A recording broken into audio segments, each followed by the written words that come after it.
The Jammu and Kashmir border is hundreds of miles of rugged terrain.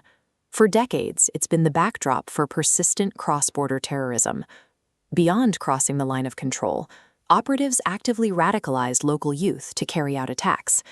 Logistics have modernized. Handlers now use drones to drop weapons and ammunition directly to local recruits. When a network operates through decentralized drops and ideological recruitment, static border fences alone are insufficient. A different category of legal intervention is required. Historically, counterterrorism laws focused on banning entire terrorist organizations, allowing the individuals running them to remain legally untouched. If a group like Jaish-e-Mo orchestrated an attack, authorities would outlaw that specific entity. Leaders exploited this by dissolving the banned entity and re-emerging the next day under a brand new name, retaining the same people and infrastructure. By targeting organizational labels instead of the human beings pulling the strings, the law allowed the underlying network to survive every ban. The 2019 amendment to the Unlawful Activities Prevention Act changed this dynamic. The center now holds the authority to bypass the organizational shell game and designate specific individuals as terrorists. The amendment targets the individual directly. Once an operative is personally identified and tagged, that legal designation follows them, regardless of which group they attempt to hide behind. By prioritizing individual identification over organizational fronts, the law now targets the specific human capital that keeps these networks operational. The Ministry of Home Affairs recently applied this power, designating 23 new operatives from Pakistan-based organizations as individual terrorists. This brings the total number of individuals designated under the amended act to 80.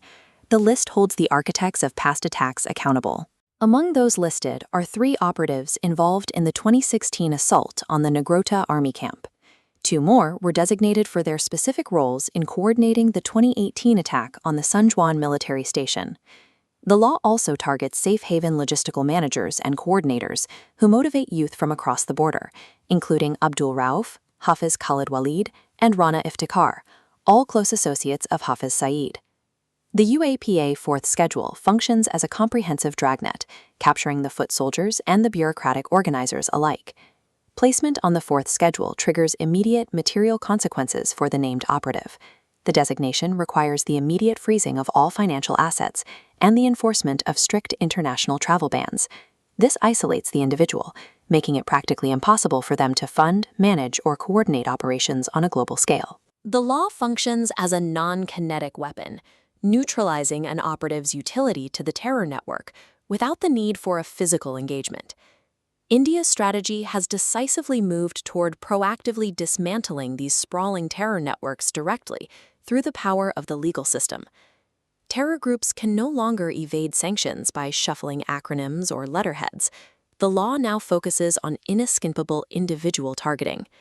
Architects of cross-border terror are now permanently marked, regardless of the organization they claim to represent.